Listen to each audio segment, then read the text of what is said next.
তো আমরা দেখলাম কি যে ব্রহ্মাজির তার প্রার্থনা, নারদজির প্রার্থনা, এখানে আরো কেউ আছেন, পার্বতী মায়ের প্রার্থনা। পার্বতী মায়ের প্রার্থনাটা কেমন? নারদজি সবসময়ই ভগবানের নাম গুণ লীলা কীর্তন করছেন, আর এক জায়গা থেকে এক জায়গায় যাচ্ছেন, তার নামের মহিমা প্রচার করছেন। এমন খুশি কাউকে দেখেছেন? এত আনন্দ কাউকে দেখেছেন? কোনো দুঃখ নেই, জ্বালা নেই, যন্ত্রণা নেই, প্রভুর নাম করে করে ঘুরছেন।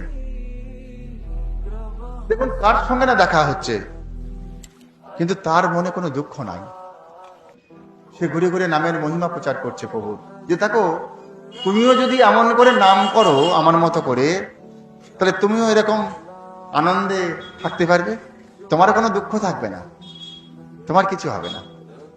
দায়িত্বটা আমি তার প্রভু, আমি যেমন নাম করে করে চলি, আমার দায়িত্বটা প্রভু নিয়েছেন, তুমিও নাম করো তার, তুমিও নামকে সঙ্গী করে নামকে নিয়ে চলো, আরে দায়িত্ব তোমারও ভগবান নেবেন।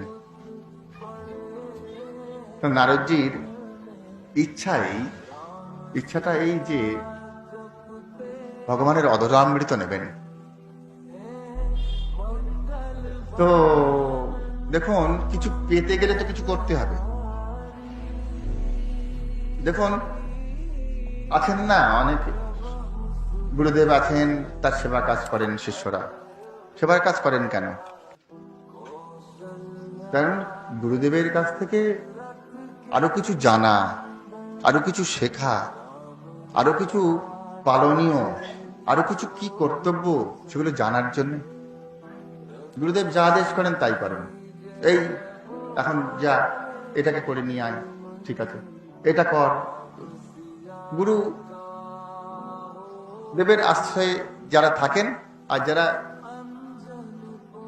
গুরুদেবের সন্নিকটে আছেন, গুরু আশ্রমে আছেন, তাদের এরকম নির্দেশ করেন, এরকমটা হয়। তো নারদজি এখানে কি করছেন? নারদজির ইচ্ছাটা কি? আমি ভগবানের অধরামৃত নেব, আমি নারায়ণের অধরামৃত নেব, এই আমার লালসা। এই লালসার জন্যে ইনি এখানে বছরের পর বছর বসে আছেন আর তার সেবা কাজ করছেন, যখন যা বলেন সেটাই করেন। তো অনেক দিন কেটে গেছে, লক্ষ্মীমাকে বলেছেন তার অভিলাষের কথা।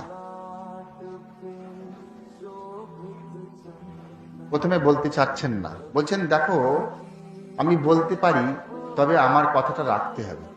বলছে কথাটা আর কি বলো সেটা? বলছে কথাটা কি আগে বলা যাবে না, কিন্তু কথাটা তুমি রক্ষা করবে সেই কথা দাও আগে, তবে আমি বলবো। মানে আমার কথাটা তোমাকে রক্ষা করতে হবে, তবে আমি বলবো। তো কথার যে রক্ষা করতে হবে সেটা কথাটা কি বলো? বলছে কথাটা তুমি রক্ষা করবে সেটা আগে বলো মা।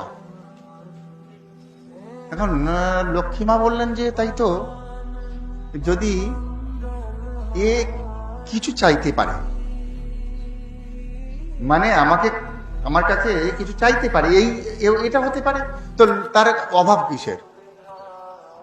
ঐশ্বর্যের তো অভাব নাই লক্ষ্মীর কাছে, তো যা কিছু চাই দিয়ে দেওয়া যাবে।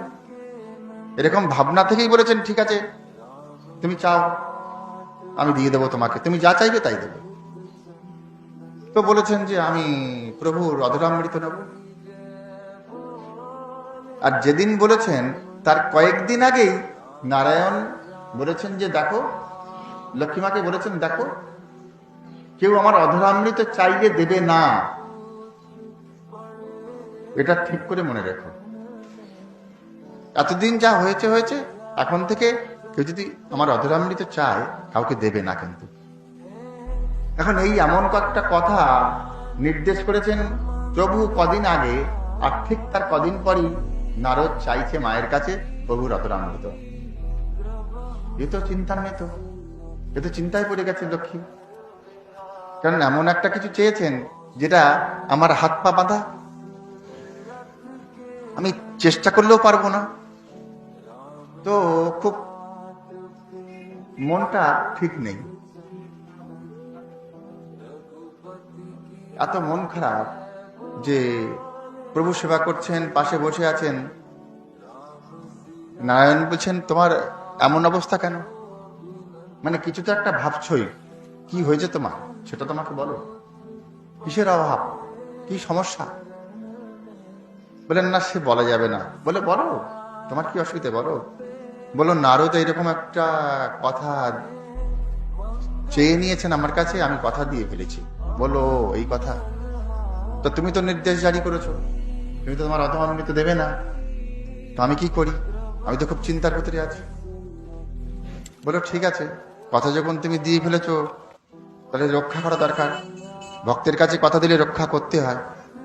তো তুমি যখন আমার এখান থেকে প্রসাদ নেবে, আমি একটু অন্যমনস্ক হব, প্রসাদ পেতে পেতে, মানে অন্যদিকে একটু তাকাবো, অন্যদিকে ঘুরবো, তখন তুমি নিয়ে নেবে আমার এখান থেকে প্রসাদ। তাহলে ওটা আর কিছু অসুবিধা হবে না। এখন এই যে বলে দিয়েছেন, তো সেই মতো ব্যবস্থা করেছেন পার্বতী মা। যাক, নিশ্চিত হয়ে গেল, আমি একটা রক্ষা করা গেল, তার কথাটা রক্ষা করা যাবে। তো নারায়ণ প্রসাদ পাচ্ছেন, ইচ্ছা করি একটু অন্যমনস্ক হয়েছেন, অন্যদিকে তাকিয়েছেন, অন্যদিকে ফিরেছেন, এই অবসরে প্রসাদ নিয়ে নিয়েছেন। নারায়ণের নিয়ে নারদজিকে দিয়ে দিয়েছেন। নারদজি তো খুব খুশি। প্রসাদ নেওয়া মাত্রই কি হয়েছে, এমন উচ্ছ্বাস, এমনিতে সারাদিন রাত সব একাকার করে ফেলে, সবসময় প্রভুর মানে কীর্তন করছেন আর নেচে নেচেই চলেছেন। কিন্তু এটা হাজার গুণ বেড়ে গেছে তার উচ্ছ্বাসটা। এই প্রসাদ যেই অধরামৃত যেই পেয়েছেন, যখন উচ্ছ্বাসটা এমন বাড়া বেড়েছে, সে কিছুতেই স্থির থাকতে পারছেন না। মানে সেটা স্থির হবে এরকম তার আর অবস্থা হচ্ছে না। সে নৃত্য করছে, নৃত্য করছে, নৃত্য করতে করতে চলে গেছে কৈলাসে। কৈলাসপতি বলছেন, কি ব্যাপার, তোমাকে তো সবসময় দেখি বটে, কিন্তু এত উচ্ছ্বাস তো কখনো দেখি নাই, এমন অবস্থা কেন তোমার? আরে কি হয়েছে বলো। বলছেন যে, দেখো, আজকে নারায়ণের অধরামৃত পেয়েছি। বলছে, নারায়ণের অধরামৃত পেয়েছো? বলছে, হ্যাঁ, তাই সেইটা পাওয়ার পরের থেকে আমার এই অবস্থা, আমার এমন অবস্থা, আমি কিছুতেই স্থির হতে পারছি না। বলছেন, তাহলে আমার কোথায়, মানে আমার জন্য এনেছো কি? বলছেন, না, তা তো আনা হয়নি। মানে যা পেয়েছেন সে তো সবটাই নিয়ে নিয়েছেন, উনি আর কার কথা ভাববেন তখন? এখন শিবজি তো ছাড়বেন না, উনি বলছেন, না না, আমাকে তো দিতে হবে, তুমি একা নিলে, তুমি এরকম উচ্ছ্বাস তোমার, আরে আমাকে তো দাও। তো অনেক ভাবনা ভেবে হাতের দিকে তাকিয়ে তাকিয়ে দেখছেন নখের ফাঁকে একটা কণা পড়ে আছে। বলছেন, হ্যাঁ, একটা কণা দেখছি। আরে বলার সঙ্গে সঙ্গে শিবজি হাতটাকে নিয়ে মুখের ভেতরে দিয়ে সেটা নিয়ে নিয়েছেন। এই যে একটা ছোট্ট দানা, ছোট্ট কিছু পেয়েছেন না, মানে ওখানে হয়েছে কি, ওখানে এটা থাকতো না। অধরামৃত পেয়েছেন, অধরামৃত পেয়ে এমন উচ্ছ্বাস, সে হাত ধরার সময় পায়নি, হাতটা তার ধোয়নি, ওই রকম নাচতে নাচতে নাচতে নাচতে চলে এসছে। এই যে হাত ধরার সময় পায়নি, তো থেকে গেছে কোনোভাবে। এখন এখানে শিবজি ওটা পেয়েছেন, শিবজি পাওয়ার সঙ্গে সঙ্গে শিবজির অবস্থা একই রকম অবস্থা। আরে সে এত নৃত্য তার চলছে, শেষের তাণ্ডব নৃত্যে পরিণত হয়েছে, টলমল করছে। দেবতারা ভাবছে, কি ব্যাপার? আরে একটা সময় থাকে, মানে তার যে কাজ, মানে সংহার করা তার কাজ, সেই সংহারের একটা সময় থাকে না। একজন পালন করছে, একজন মানে সৃষ্টি করছেন সৃষ্টিকর্তা ব্রহ্মাজি, আর পালন করছেন বিষ্ণু, আর সংহার কর্তা হচ্ছেন শিবজি। তার সংহার কর্তা যিনি শিবজি, তার তো একটা সময় আছে সংহারের কাজ করার। এখনো তো সংহারের কাজ করার সময় হয়নি। অসময় কেন এমন টলমল করছে সব, এমন তাণ্ডব নৃত্য। সবাই এসছেন কৈলাসে, কৈলাসপতিকে দেখতে এসছেন, কি ব্যাপারটা কি, এমন অসময় কেন তাণ্ডব নৃত্য হচ্ছে। এসে দেখছেন যে এমন নৃত্য, তার সামনে তো যাওয়া যাচ্ছে না। পার্বতী মাকে ধরেছেন সব দেবদেবীরা, সব দেবদেবীরা ধরেছেন, বলছেন পার্বতী মা এর একটা বিহিত করো, নাহলে এখনই তো ধ্বংস হয়ে যাবে সব। তো এই যে বিহিত করো, এর একটা ব্যবস্থা করো। পার্বতী মা গেছেন, পার্বতী মাও শান্ত করতে পারছেন না, তার কথাই শুনছে না।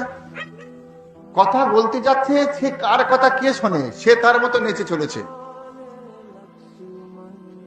পার্বতী মা জোরে ধমকের সুরে তাকে থামিয়েছেন, বলছে কি হচ্ছে এটা, কেন হচ্ছে, কেন তোমার এই অবস্থা। পার্বতী মা বলছেন, পার্বতী মাকে বলছেন, শঙ্করজি বলছেন যে আমি নারায়ণের অধরামৃত পেয়েছি। কে দিয়েছে? বলছে নারদজি পেয়েছিল। নারদজির এই অবস্থা, তার কাছ থেকে এক কণা ছিল, আমি পেয়েছি। বা আমার কোথায়? বলছে আমার কোথায়? তোমরা সকলে পেলে, তোমরা উচ্ছ্বাসে আছো, উচ্ছ্বাস করছো, এত নৃত্য করছো, আমার কোথায় প্রসাদ? আমি কি কেউ নই? আমি প্রসাদ পাওয়ার যোগ্য নই? এ তো একটা মানে মানে তর্ক বিতর্ক বাজে গেছে। বলছেন ঠিক আছে, ঠিক আছে, দরকার নেই তোমাদের, বলে উনি তপস্যায় বসে গেছেন, ধ্যানে বসে গেছেন। প্রভু ধ্যান করছেন, এত কঠিন ধ্যান করছেন, এমন জোরের তপস্যা। প্রভু নিজে এসছেন, প্রভু না এসে থাকতে পারছেন না, নারায়ণ নিজে এসছেন। কি হয়েছে বলো, কেন এমন তীব্রতা, কেন এত কঠোর সাধনা, কি তোমার চাই বলো? পার্বতী মা বলছেন আমার যেটা চাই তুমি কি দেবে? বলছে হ্যাঁ দেবো। বলছে তোমার অধরামৃত চাই। বলছে ঠিক আছে, এটা আর এমন কি, দেওয়া যাবে, তুমি শান্ত হও, ঠান্ডা হও। বলছে না, আমার একার জন্য নয়, আমি একার জন্য চাইছি না,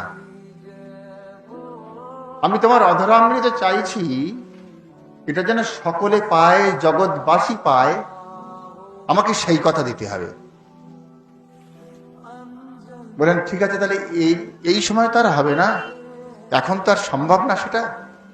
কলিযুগে আমি দারুব্রহ্ম রূপে আসব, তখন শুধু আমি যাব না, আমি একা যাব না, আমার দাদা যাবে বলরাম, আমার বোন যাবে সুভদ্রা, আমরা সকলে আসবো দারু ব্রহ্মরূপে, আমাদের ভোগ লাগবে। এই ভোগ প্রসাদ বলে গণ্য হবে। তাহলে প্রসাদ বলে যদি গণ্য হয়, আমরা যখন জগন্নাথপুরীতে যাচ্ছি তখন মহাপ্রসাদ নামকরণ কেন? প্রভু বলছেন এই ভোগ, এই যে ভোগ লাগলো আমার ভোগের পরে এর নামকরণ প্রসাদ। তুমি, পার্বতী মাকে বলছেন, তুমি বিমলা মা রূপে সেখানে থাকবে। এই আমার প্রসাদ এখানে নিবেদন করার পরে আমার প্রসাদ তোমাকে নিবেদন করবে,